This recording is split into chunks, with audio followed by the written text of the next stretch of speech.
Hindi lang natin kailangan pumunta ng Luzon para makita ng rice terraces.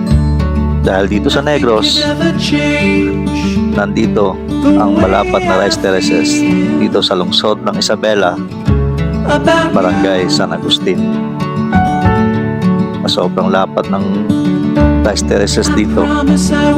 Naliparan ko na ito ng vlog.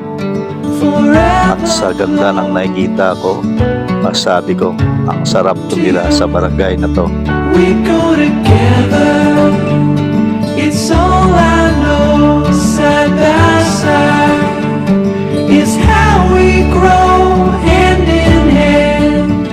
Through these times, we'll fall and rise.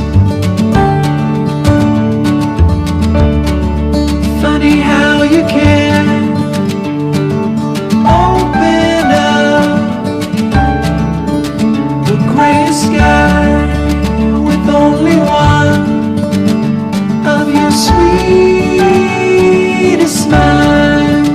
We go together, it's all I know. Side by side is how we grow, hand in hand.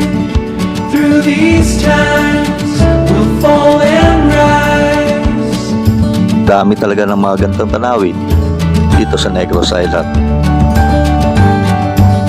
na kailangan nating pangalagaan para makita ulit ng mga kabataan sa sunod na henerasyon.